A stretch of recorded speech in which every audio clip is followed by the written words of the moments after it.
Assalamualaikum warahmatullahi wabarakatuh. Waalaikumsalam warahmatullahi wabarakatuh.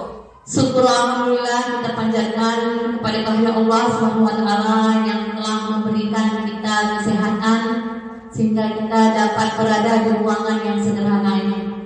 Dan tak lupa pula kita panjatkan selawat dan salam kepada Nabi besar Muhammad SAW yang mana telah membawa kita dari alam kebodohan hingga alam yang berilmu pengetahuan seperti yang kita rasakan pada saat sekarang ini. Yang saya hormati Bapak Ibu SD Negeri Muara Layulan. Baiklah Bapak Ibu, pada pagi hari ini saya akan memaparkan tentang pemahaman budaya positif. Baiklah, sebelum kita mulai tentang paparan ini, apa kabar pada hari ini Bapak Ibu yang hebat? Alhamdulillah, luar biasa. Allahu Akbar. Ya, alhamdulillah kita semua masih diberi kesehatan. Bapak Ibu guru SD Layulan, apa itu budaya positif? Yang kita ketahui budaya positif itu apa ya Bapak Ibu? Budaya positif itu apa? Budaya yang baik. Iya, budaya yang baik. Ada lagi teman yang mengetahui apa itu budaya positif? Budaya yang benar. Ya, budaya yang benar bisa juga. Bagaimana dengan Bu Mary, budaya positif itu apa, Bu? Begini Bu, menurut saya budaya positif itu dilihat dari katanya budaya, berarti itu merupakan suatu kebiasaan. Positif itu baik, berarti kita bisa ambil kesimpulan bahwa arti dari budaya positif itu adalah kebiasaan yang baik, kebiasaan yang positif. Sekian Bu, terima kasih. Terima kasih masukan dari Bapak Ibu ya. Budaya positif itu akan saya jelaskan sedikit Bapak Ibu ya. Budaya positif itu ialah keadaan yang kita lakukan di sekolah kita itu mengenai apa penerapannya di sekolah kita. Contohnya misalnya sopan, bisa juga Bapak Ibu ya. Kemudian disiplin, bisa juga kita perlukan di sini. Selanjutnya Bapak Ibu, di sini ada konsep inti budaya positif.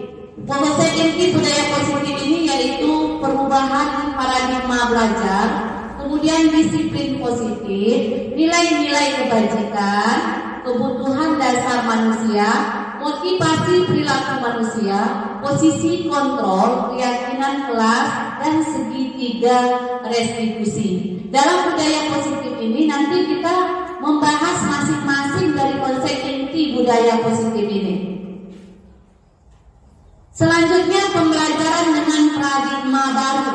Di sini ada pembelajaran dengan paradigma baru ini yaitu pelajar Pancasila ya Bu ya. Menyangkut dengan pelajar Pancasila, profil pelajar Pancasila yaitu pembelajaran dengan paradigma baru merupakan pembelajaran yang dirancang berdasarkan prinsip pembelajaran berinspirasi sehingga para peserta didik belajar sesuai dengan kebutuhannya, ya, sesuai dengan kebutuhan berdasarkan tahap perkembangan sesuai teori, psikologi modern untuk mewujudkan profil Pancasila. Di sini menyebarkan pemahaman dan penerapannya, Bapak Ibu. Nanti di sini di dalam penerapannya ini ada di sini simulasi ya. Simulasi itu respon tentang dunia ini, di sini ada responnya dalam dunia ini. Dia masing-masing mempunyai simulasi dan teori kontrol tentang dunia. Ada di sini kebutuhan, realitas, yaitu kebutuhan atau kita sama. Di dalam teorinya realitas kebutuhan kita berbeda. Seperti yang kita lihat, setiap manusia itu pasti berbeda-beda pendapatnya. Tidak sama dia. Mungkin di antara si A dan si B mempunyai pendapat yang berbeda. Ada di sini semua orang melihat hal yang sama. Setiap orang memiliki gambaran yang berbeda, Mungkin Ibu Mary mempunyai gambaran yang berbeda menilai sesuatu dengan Ibu Reina seperti itu. Di sini kita mencoba mengubah orang agar berpandangan sama dengan kita. Saya rasa di sini di teorinya kita berusaha memahami pandangan orang lain tentang kita. Misalnya orang lain memandang kita itu berbeda pandangannya dengan orang yang satunya ini. Jadi kita bisa di sini Bapak Ibu berusaha memahami pandangan orang itu terhadap diri kita sendiri. Kemudian perilaku buruk dilihat sebagai suatu kesalahan. Semua perilaku memiliki tujuan. Orang lain bisa mengontrol saya, sementara hanya Anda yang bisa mengontrol diri Anda. Di sini misalnya Ibu Febri tidak bisa mengontrol Bu Suma juga tidak bisa mengontrol Bu Mary. Jadi yang bisa mengontrol diri kita siapa? Diri kita. Ya, diri kita sendiri yang bisa mengontrol kita. Ada di sini saya bisa mengontrol orang lain, Anda tidak bisa mengontrol orang lain. Pemaksaan ada pada saat rujukan gagal. Di sini ada di teori kontrolnya itu kolaborasi dan berstansur menciptakan pilihan-pilihan yang baru. Dan selanjutnya model berpikir menang atau kalah. Model berpikirnya menang atau kalah juga di teori kontrolnya. Selanjutnya Bapak Ibu, di sini ada disiplin positif. Tadi kita membahas budaya disiplin positif. Yang pertama, disiplin itu berasal dari kata disiplin yang artinya belajar disiplin, mengacu pada disiplin diri yang memiliki tanggung jawab terhadap apa yang dilakukannya berdasarkan nilai-nilai keyakinannya. Selanjutnya, disiplin positif merupakan salah satu cara penerapan disiplin yang bertujuan untuk menumbuhkan kesadaran serta memberdayakan peserta didik itu tampil tanpa imbalan penghargaan, ancaman atau hukuman. Selanjutnya, sebagai pendidik, tujuan kita adalah menciptakan peserta didik yang memiliki disiplin diri sehingga mereka berperilaku mengacu kepada nilai-nilai kebajikan universal dan memiliki motivasi intrinsik dalam perubahan perilaku. Baiklah Bapak Ibu, di dalam disiplin positif ini, disiplin yang bagaimana yang bisa kita terapkan di sekolah kita ini? Iya, bagus sekali. Kita datang tepat waktu. Selain datang tepat waktu, apa lagi yang harus kita lakukan di sekolah kita, Bapak Ibu? Membuat apa? Membuat tiket. Iya, membuat tiket di sekolah. Selanjutnya, ada lagi? Banyak hal-hal baru yang bisa kita ambil dari disiplin ini ya Bapak Ibu. Ya, seperti yang disampaikan oleh Bu Mary tadi, datang tepat waktu itu hal yang pertama yang harus kita lakukan di sekolah kita. Selanjutnya, apa lagi yang selanjutnya? Misalnya siswa-siswi kita tidak boleh memakai baju yang tidak sama dengan temannya. Itu bisa juga kita terapkan kepada anak-anak melalui disiplin positif ini. Kemudian disiplin positif tadi yang nomor 2, memberdayakan peserta didik tanpa imbalan. Maksudnya itu seperti apa? Siapa yang Bapak Ibu yang bisa memberikan masukan sedikit? Bagaimana maksudnya tanpa imbalan dari siswa sehingga mereka dapat melakukannya sendiri? Bagaimana Bu Mary kita?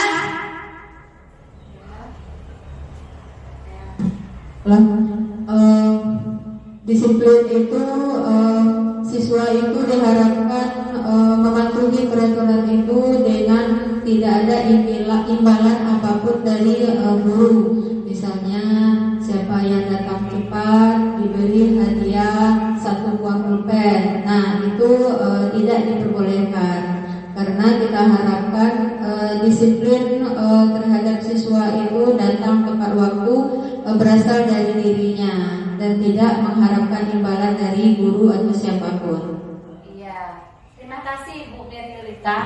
Ya, di sini di dalam disiplin positif ini kita tidak boleh mengharapkan yang kita tuntut kepada anak-anak kita bahwa mereka tidak boleh mengharapkan imbalan atau sejenis hadiah atau penghargaan atau ancaman atau hukuman tidak boleh kita berikan kepada siswa-siswi kita.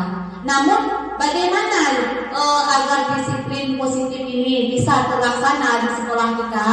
Kita harus menggali dari siswa-siswi kita tersebut bagaimana mereka bisa menyadari apa sebenarnya kesalahannya, kemudian bagaimana kita bisa mengharapkan kepada siswa itu jati diri sendiri yang diharapkan, maksudnya kesadaran dia sendiri yang bisa membuat dia datang tepat waktu ke sekolah. Contohnya misalnya berpakaian yang rapi, kemudian membersihkan pekarangan sekolah. Itu tidak boleh kita berikan sejenis hukuman atau ancaman, atau kita memberikan sejenis hadiah, itu tidak boleh juga. Jadi anak-anak itu harus mempunyai kesadarannya sendiri. Di sini ada nilai-nilai kebajikan, nilai yang disepakati bersama lepas dari suku, bangsa, agama, bahasa maupun latar belakangnya. Contohnya, misalnya di dalam profil pelajar Pancasila ini mengenai nilai-nilai kebajikannya Bapak Ibu, beriman dan bertakwa kepada Tuhan yang Maha Esa, dan berakhlak mulia, beraneka global, gotong royong, mandiri, kreatif, dan bernalar kritis. Sebelum kita membahas tentang kebutuhan dasar manusia ini, tentu kita sebagai manusia mengetahui apa itu kebutuhan dasar kita. Apa itu kebutuhan dasar kita, dasar manusia Bapak Ibu? Makan, minum. Iya, makan, minum, kemudian pakaian, tempat tinggal, kesenangan, kemudian kebebasan. Apalagi Bapak Ibu selain itu? Baiklah Bapak Ibu, kebutuhan dasar manusia adalah segala sesuatu yang kita lakukan untuk mendapatkan apa yang kita inginkan. Seluruh tindakan yang kita lakukan memiliki tujuan tertentu, dan semua usaha terbaik yang kita lakukan adalah dalam rangka agar kebutuhan dasar kita terpenuhi dengan baik. Contohnya seperti ini Bapak Ibu ya. Kalau kita tidak makan, kita tidak minum, apa yang kita rasakan? Kelaparan. Kalau kita tidak mempunyai tempat tinggal, bagaimana kita istirahat? Kedinginan. Kalau kita tidak, seandainya Bapak Ibu, seandainya kita contohkan kepada siswa-siswi kita dalam kebutuhan dasar manusia ini, jika seorang anak ya, Bu Sulastri, jika seorang anak dia tidak mempunyai uang dan tidak mempunyai makanan, apa yang terjadi?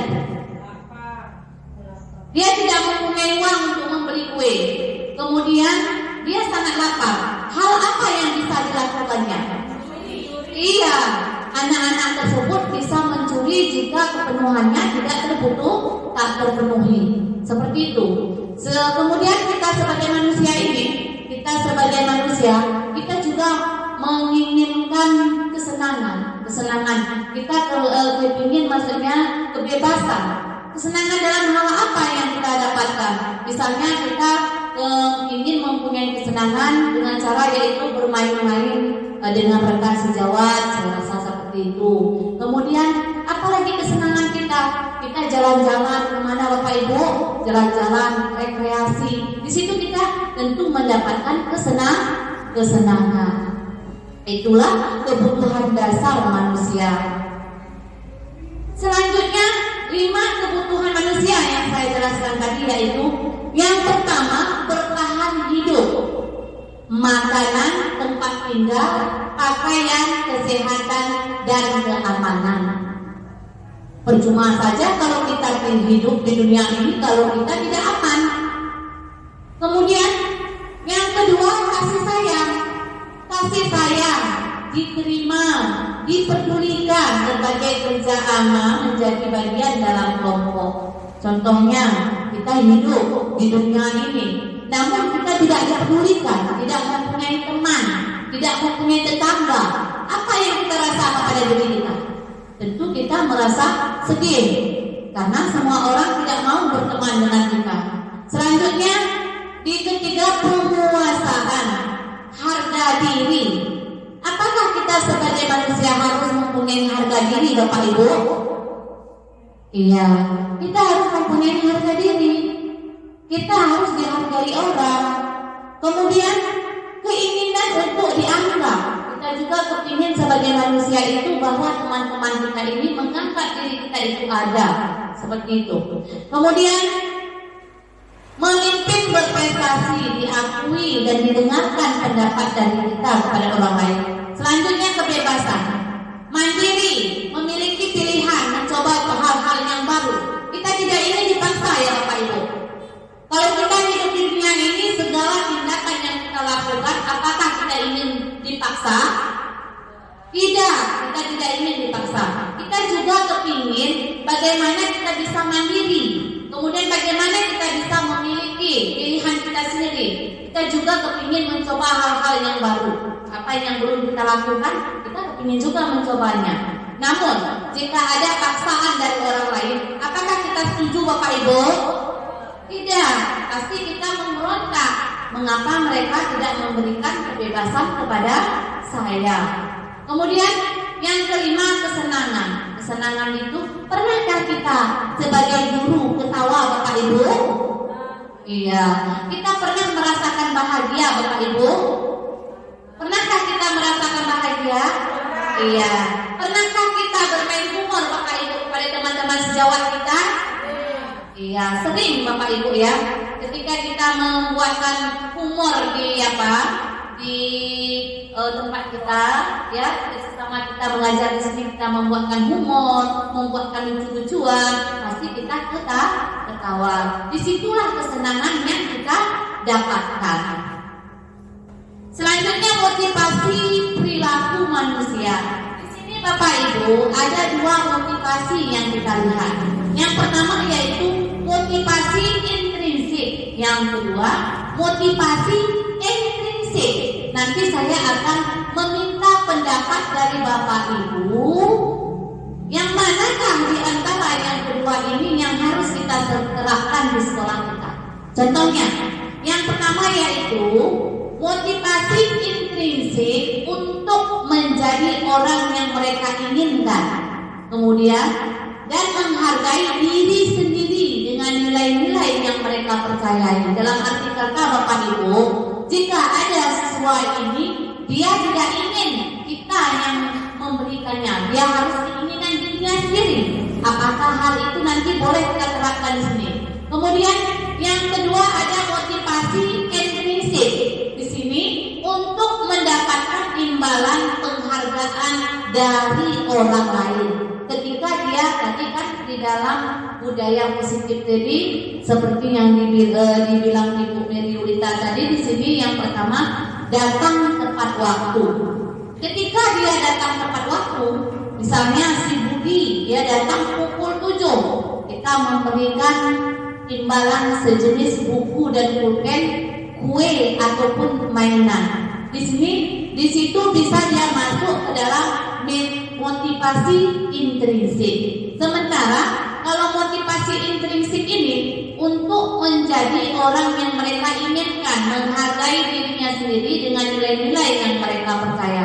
Berarti dia sadar sendiri apa hal yang dia lakukan, tindakan apa yang dia inginkan atas kesadarannya dirinya sendiri. Bagaimana Bapak Ibu?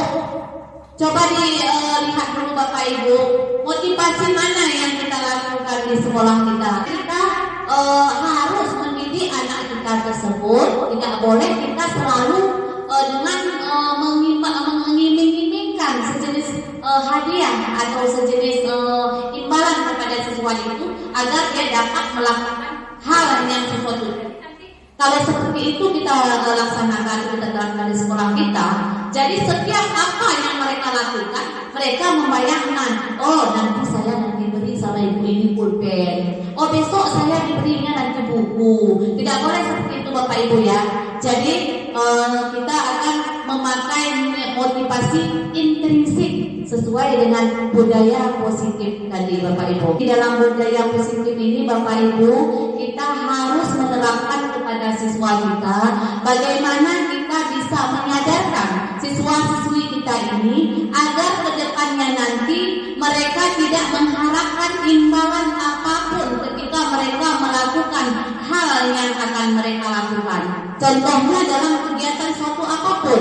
Contohnya ketika dia melaksanakan tugas di kelas, kemudian datang tepat waktu, mengadakan perlombaan sesuatu. Jadi saya harapkan di sini agar kita bisa bagaimana caranya secara perlahan-lahan kita bisa membimbing anak kita ini ke lebih ke motivasi intrinsik ini.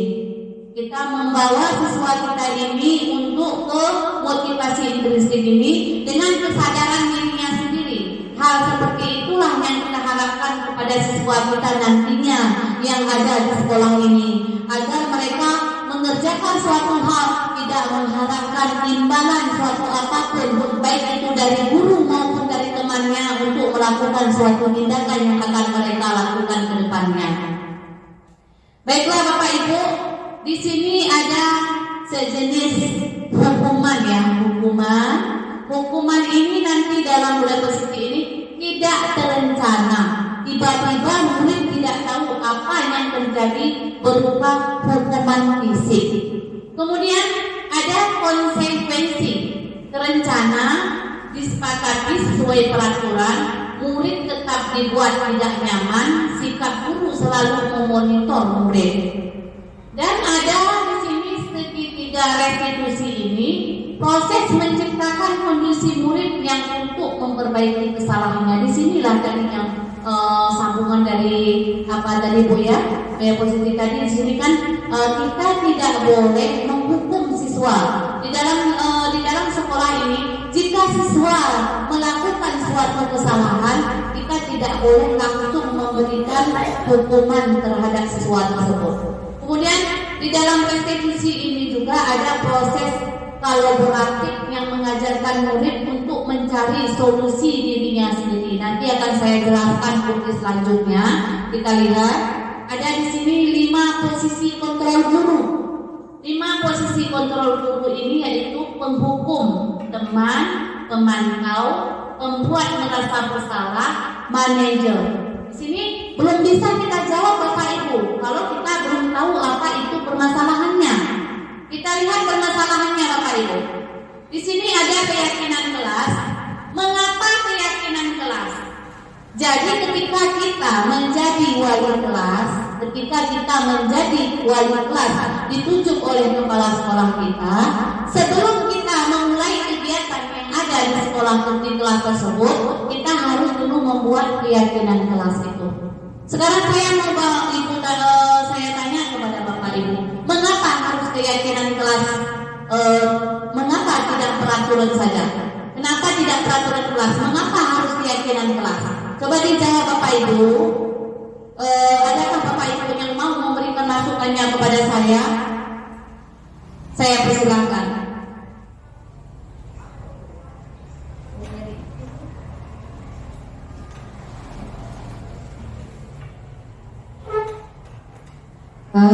Baik Bu, keyakinan kelas, mengapa bukan peraturan kelas? Nah, kalau keyakinan kelas itu disusun bersama-sama dengan murid. Apapun isi dari keyakinan kelas itu disepakati bersama dengan murid. Jadi murid tadi mengetahui apa-apa saja keyakinan kelas dan mereka sanggup untuk melaksanakannya. Kalau peraturan kelas itu satu pihak yang membuat peraturan. Kalau keyakinan kelas dua belah pihak, yaitu siswa dengan guru, murid dengan guru. Kalau peraturan kelas itu satu pihak saja, yaitu guru. Nah, guru seenak hatinya membuat apa gitu, tanpa dibuat persetujuan dulu dari siswa. Dan harus dilaksanakan. Kalau tidak dilaksanakan akan diberi hukuman. Itu bentuk peraturan kelas. Nah, kalau keyakinan kelas tidak, itu disepakati oleh siswa dan siswa meyakininya bahwa dia tidak akan melanggarnya. Sekian Bu dari saya. Terima kasih masukannya Ibu ya. Di sini tadi saya tanya, bagus sekali pendapat dari Ibu Mary ya. Jawaban dari Ibu Mary Lita bagus. Ayo kita beri tepuk tangan dulu Bapak Ibu. Ya, akan saya jelaskan kembali Bapak Ibu. Sesuai dengan mengapa harus keyakinan kelas tidak peraturan kelas. Karena kalau keyakinan kelas itu ketika kita seorang guru masuk ke dalam kelas, kita membuat keyakinan kelas yang kita sepakati di antara guru dan siswa tersebut. Jadi kita bertanya kepada siswa kita, hal keyakinan kelas apa yang kita buat di kelas kita ini? Lalu dijawab oleh siswa-siswi kita nanti. Sebelum kita memutuskan apa keyakinan kelas kita itu, kita harus dulu kompromi dengan siswa kita. Hal apa yang mereka inginkan, itu yang kita tuliskan di kelas kita sebagai keyakinan kelas mereka. Namun, jika kita membuat peraturan kelas itu guru yang menentukan, ya, guru yang membuat peraturan dan guru juga yang menghukum. Jika peraturan kelas, ya, peraturan kelas, guru itu yang membuat peraturan dan mereka juga yang memberikan hukuman. Maka dari itu saya rasa Bapak Ibu, sebaiknya kita memakai keyakinan kelas yang akan kita terapkan di kelas kita. Kemudian di sini Bapak Ibu ada pembentukan keyakinan kelas, yaitu bersifat abstrak, berupa pernyataan universal, dibuat dalam pernyataan positif, sedikit saja agar mudah diingat, sesuai dengan kondisi kelas dan sekolah sehingga mudah diterapkan. Semua warga sekolah, warga kelas dilibatkan saat membuat keyakinan kelas. Ya Bapak Ibu, seperti yang saya jelaskan pertama tadi, sebelum kita membuatkan keyakinan kelas, kita harus melibatkan semua warga kelas itu untuk membuat keyakinan kelas itu, karena mereka juga yang nanti akan menjalankannya. Ketika mereka sudah membuat keyakinan kelas, namun mereka membuat suatu kesalahan, mereka juga yang harus menyelesaikannya Bapak Ibu. Mereka juga siswa kita itu yang harus menyelesaikannya. Bagaimana permasalahannya itu biar bisa kelar. Bukan kita sebagai guru yang menghukum, namun mereka yang mencari solusinya sendiri, bagaimana mereka bisa mengatasi masalah mereka. Kemudian di sini ada segitiga restitusi ya Bapak Ibu, suatu proses dialog yang dijalankan oleh guru agar dapat menghasilkan murid yang mandiri dan bertanggung jawab. Tadi ya di dalam intrinsik tadi kan ada di situ Bapak Ibu ditanya dia harus mendapatkan imbalan dari Febri ya, tadi sesuai dengan masukan dari Ibu tadi. Di sini dia di dalam segitiga restitusi ini Bu, suatu proses dialog yang dijalankan oleh guru agar dapat menghasilkan murid yang bertanggung jawab, ya, murid yang bertanggung jawab, menyadari suatu perbuatan yang mereka lakukan tanpa mengharapkan satu apapun. Kemudian di sini ada validasi tindakan. Contohnya Bapak Ibu, ada salah satu siswa kelas 5 ya, siswa kelas 5 dia melakukan kesalahan ketika jam kerjas dia tidak pernah masuk ke dalam kelas, ya. Ketika jam kerjas dia tidak pernah masuk ke dalam kelas. Jadi sebaiknya kita sebagai guru ini hal apa yang harus kita lakukan Bapak Ibu? Sebaiknya yang kita lakukan apa? Contohnya seperti ini. Ketika kita menjadi wali kelas 5 tersebut, kita akan menanyakan kepada siswa tersebut, nah, mengapa kamu tidak pernah mengikuti pelajaran penjas? Seperti itu, kita menanyakan kepada siswa tersebut. Pasti nanti siswa itu menjawab, mengapa dia tidak pernah masuk ke dalam jam pelajaran penjas. Dalam segitiga restitusi ini, validasi tindakan yang salah itu harus kita gali dari anak tersebut, ya, validasi tindakan salahnya. Kemudian baru nanti kita stabilkan identitasnya, baru kita menanyakan keyakinan kelas apa yang mereka telah lakukan atau mereka telah buat. Ketika dia bertanya, dia tidak bisa mengikuti jam penjas karena mungkin dia baju penjasnya nggak ada, baju penjas tidak ada, atau baju penjasnya ketika setiap jam penjas ibunya mencuci di rumah sehingga bajunya selalu basah. Jadi ketika kita gali, anak tersebut menjawab bahwa bajunya itu tidak bisa dipakai karena baru dicuci oleh orang tuanya, ya Bapak Ibu. Kita menanyakan, apakah hal yang dilakukan siswa itu sudah benar? Apakah dia telah melakukan hal yang benar ketika jam penjas ibunya selalu mencuci dan dia tidak pernah ikut jam penjas karena tidak memakai baju? Kita menanyakan kepada siswa tersebut, apakah sudah benar yang hal yang dilakukannya tersebut? Ketika dia menjawab bahwa dia telah bersalah, baru kita bertanya, keyakinan kelas apa yang telah dia buat, ya? Keyakinan kelas apa? Apakah hal yang dilakukannya itu salah? Kita tidak boleh langsung, oh nak, kamu harus dihukum. Hari ini hukum kamu saya beri membersihkan seluruh WC yang ada di sekolah. Kita tidak boleh melakukan hal seperti itu. Kita gali dulu apa sebenarnya permasalahannya, bagaimana solusinya, baru sampai anak itu mengakui kesalahannya sendiri. Sampai dia mengakui kesalahannya sendiri dan dia juga yang menyelesaikan apa solusi yang harus dibuatnya untuk permasalahannya ini. Seperti itu ya Bapak Ibu ya. Kemudian selanjutnya ada di sini menstabilkan identitas seperti yang saya tanya tadi. Berdasarkan prinsip membuat kesalahan adalah bagian dari proses pembelajaran. Ini menstabilkan identitasnya. Berbuat salah itu wajar. Ya, kita bertanya kepada siswa yang tidak memakai, yang tidak masuk ke dalam jam penjas tadi, kita berbuat salah itu wajar. Tidak ada manusia yang sempurna. Ibu bapak tidak mau mencari siapa yang salah, ingin mencari solusi dari permasalahannya itu apa solusinya, ya? Apa solusinya?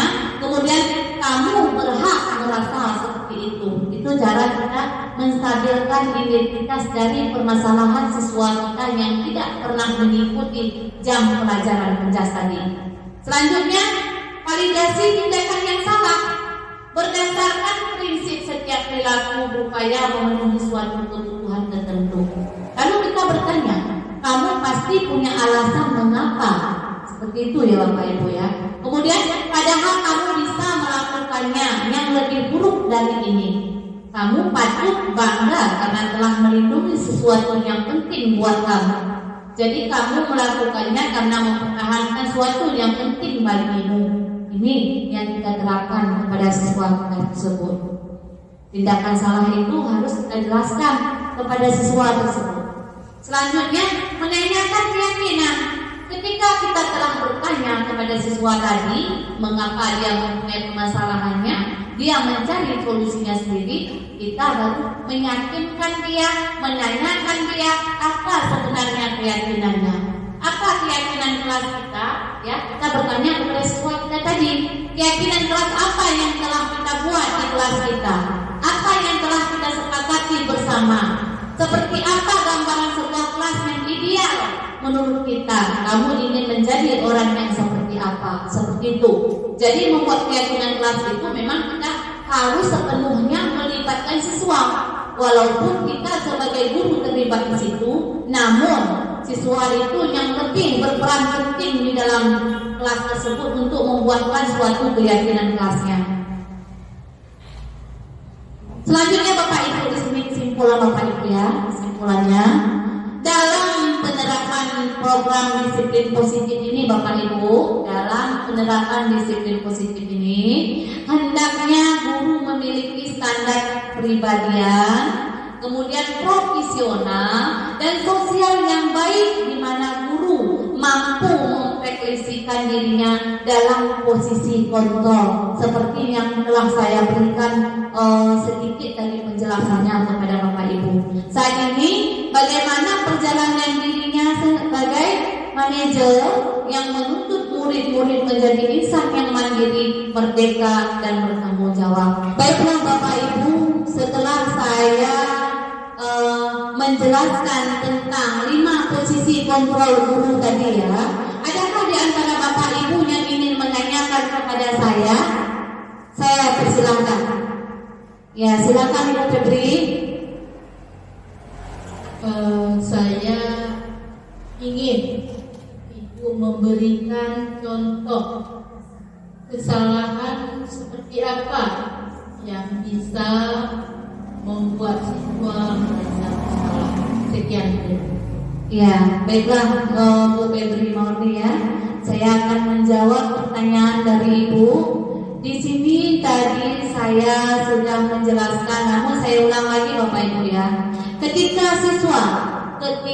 siswa tersebut tidak hadir ketika jam pelajaran penjas, ada salah satu siswa yang tidak pernah ikut hadir di pelajaran jam penjas tersebut, maka kita setelah jam pelajaran tersebut kita akan memanggil siswa kita itu bertatap muka dengan kita berdua ya Bu Febri ya. Jadi nanti kita akan menanyakan kepada siswa kita tadi, nah mengapa kamu tidak mengikuti pelajaran penjas? Jadi kita menggali dulu kepada siswa kita itu, mengapa dia tidak mengikuti jam pelajaran penjas? Apakah kita contohkan nama siswa kita ini adalah Budi? Apakah Budi mempunyai suatu alasan mengapa tidak mengikuti jam penjas? Jadi nanti pasti siswa kita itu kan menjawab ya Bu ya, dia menjawab, Bu, tadi saya tidak mengikuti jam penjas karena baju saya basah. Kemarin itu Bu, saya tidak ikut juga penjas karena baju saya bau Bu, belum dicuci mama saya. Hari ini Bu, saya tidak ikut jam penjas karena saya tidak memakai bajunya Bu, saya lupa. Seperti itu jawaban dari siswa itu. Lalu kita sebagai guru, kita bertanya lagi, apakah Budi, perbuatan yang kamu lakukan itu sudah benar? Lalu si Budi nanti menjawab ya Bu, pasti dia menjawab, enggak Bu, saya telah berbuat salah. Budi menjawab seperti itu, saya telah berbuat salah tuh. Jadi Budi, kalau kamu sudah membuat suatu kesalahan, hal apa yang harus kamu lakukan? Kita sebagai guru menanyakan lagi kepada si Budi itu, hal apa yang harus kamu lakukan Budi? Bagaimana cara kamu Budi untuk suatu kesalahan kamu itu? Bagaimana cara kamu? Apakah hal yang kamu lakukan itu sudah benar Budi? Apakah kamu sudah melakukan hal yang baik Budi? Apakah kamu sudah menganggap perbuatan yang telah kamu buat itu benar? Pasti nanti dia menjawab ya, pasti menjawab, tidak Bu, saya telah berbuat satu kesalahan karena tidak masuk ke jam pelajaran penjas. Jadi kita sebagai guru bertanya lagi, sebagai wali kelasnya kita bertanya lagi kepada dia, kepada si Budi, Budi, kalau kita membuat suatu kesalahan, hal apa yang harus kita lakukan? Lalu pasti nanti si Budi ini menjawab, Bu, kita harus meminta maaf Bu. Dari situ kita sudah menggali siswa kita ini, si Budi ini, dia mengakui kesalahannya sendiri tanpa kita yang memberikan hukuman kepada dia, tanpa kita vonis dia sudah mengakui kesalahannya. Kesalahannya sendiri sudah dijelaskannya bahwa dia telah bersalah karena tidak mengikuti jam penjas. Solusinya apa? Si Budi meminta maaf kepada guru jam pelajaran penjas tersebut. Dengan cara seperti itu ya Bu, cara membuat posisi kontrol ini terhadap siswa, dia mengakui suatu kesalahannya dengan cara seperti itu. Baik, selanjutnya di sini ada keyakinan kelas tadi ya, keyakinan kelas yang telah kita jelaskan tadi ya Bapak Ibu. Apakah dari keyakinan kelas ini ada di antara Bapak Ibu yang ingin bertanya kepada saya? Ya, saya silakan kepada Ibu Suhaili.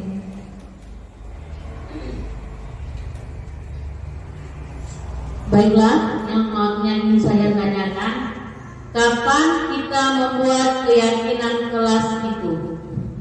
Ya, baiklah, saya akan menjawab pertanyaan dari Ibu Sueli ya. Kita membuat keyakinan kelas itu ketika ketika kita belum memulai suatu pelajaran di suatu kelas. Contohnya, ketika siswa itu naik dari kelas 3 ke kelas 4, maka sebelum kita memulai pelajaran, kita membuat dulu keyakinan kelas tersebut di dalam kelas kita. Jadi kita tentukan dulu, maksudnya ketika mereka naik setelah duduk di kelas 4, sebelum kita memulai pelajaran tentu kita sudah membuat keyakinan kelas kita. Ya Bu ya. Jadi bagaimana cara kita membuat keyakinan kelas tadi? Seperti yang saya jelaskan tadi, kita harus ikut serta membuat suatu keyakinan kelas itu. Guru dan siswa harus saling sepakat untuk membuat keyakinan kelas. Mengapa harus ada itu guru dan muridnya? Karena ketika kita membuat suatu keyakinan kelas tadi, kita harus memberikan kata-kata kepada siswa kita. Ketika dia membuat keyakinan kelas, mereka harus mengikuti peraturannya. Karena mereka yang membuat, mereka yang bersalah, maka mereka yang harus menyelesaikan apa solusi dari kesalahan mereka. Itu saja ya Bapak Ibu ya. Sebelum saya tutup Ibu paparan ini, saya ingin bertanya, dari penjelasan saya tadi mengenai budaya positif yang telah saya paparkan kepada Bapak Ibu, sebaiknya kita sebagai guru itu sebagai apa ya Bapak Ibu? Sebagai apa kita di sini? Di sini ada tadi 5 posisi kontrol. Saya kembalikan, ada 5 posisi kontrol. Guru yaitu penghukum, teman, pemantau, pembuat merasa bersalah, sebagai manajer. Kita sebagai apa di sini? Iya, bagus sekali Ibu Miriulita. Kita beri kasih tepuk tangan ya Bapak Ibu. Iya, kita di sini sebagai manajer ya Bapak Ibu ya. Kita yang mengontrol siswa kita. Bagaimana kita mengharapkan siswa tersebut agar nantinya bisa berguna bagi nusa dan bangsa. Bagaimana nanti agar bisa siswa kita harapkan sesuai dengan impian kita ya Bapak Ibu, sesuai dengan impian kita, sesuai dengan keinginan kita. Kita menginginkan siswa kita yang berakhlak mulia, kita menginginkan siswa kita agar nantinya berguna bagi nusa dan bangsa. Bapak Ibu sekalian, jadi setelah saya memberikan mengenai disiplin positif ini Bapak Ibu, semoga nantinya kita bisa menerapkan di sekolah kita ya Bapak Ibu ya. Kita bisa menerapkan kepada siswa kita agar siswa kita ini bisa sesuai dengan keinginannya dan sesuai juga dengan keinginan kita. Dan kita mendoakan semua agar siswa kita bisa menjadi manusia yang berguna bagi nusa dan bangsa. Baiklah Bapak Ibu, mungkin sekian sampai di sini dulu ya paparan dari budaya positif ini. Jika ada kesalahan yang telah saya lakukan selama saya memberikan sedikit tentang budaya positif ini, saya mohon maaf dan saya akhiri. Wabillahi taufiq wal hidayah. Assalamualaikum warahmatullahi wabarakatuh. Nama saya Pepi Mawani. Saya ingin memberikan tanggapan mengenai pemaparan yang disampaikan oleh Ibu CGP Yanti Fitri tentang penyebaran pemahaman dan penerapan pengalaman budaya positif yang beliau sampaikan tadi sangat baik untuk kemajuan sekolah kami. Mudah-mudahan ke depannya dengan adanya pemaparan yang beliau sampaikan dapat menuju ke jenjang yang lebih baik. Dan harapan saya setelah saya melihat paparan dari Ibu Yanti Fitri, harapan saya juga bisa ikut menyusul calon CGP angkatan 12. Demikianlah tanggapan dari saya. Mudah-mudahan sekolah kami akan menuju jenjang yang lebih baik ke depannya. Sekian, terima kasih.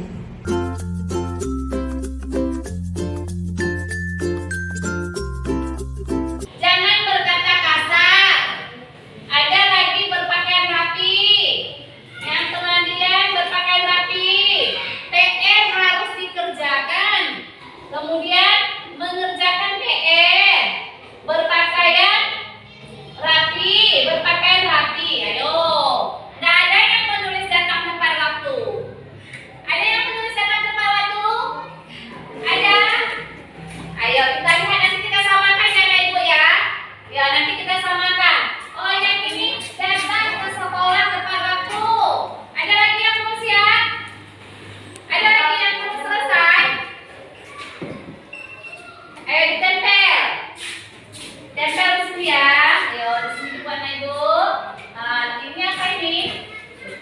Oh berkata jujur ya. Ini kan lepas dekat sini ya. Baiklah anak Ibu. Di sini apakah kita nanti ada segitiga restitusi ya, yang harus kita sesuaikan dengan keyakinan kelas yang harus kita sesuaikan dengan keyakinan kelas kita. Kita samakan anak Ibu ya. Yang pertama berpakaian rapi, 1, 2 sama ya, berpakaian rapi. Kemudian ada juga berpakaian rapi. Ya, baiklah anak Ibu. Ada berapa keyakinan kelas yang sudah kita buat? 10. Ya, ada 10. Yang pertama tadi kita harus berpakaian rapi datang ke sekolah. Kemudian yang kedua datang tepat waktu. Mengerjakan PR, berkata jujur, tidak boleh berkata kasar, permisi secara bergantian, sopan, tidak boleh tidak sopan ya. Kemudian menjaga kebersihan kelas, tidak boleh membuang sampah sembarangan. Kemudian mendengarkan guru saat menjelaskan pelajaran. Ini keyakinan kelas yang sudah kita sepakati di kelas kita, Ibu ya.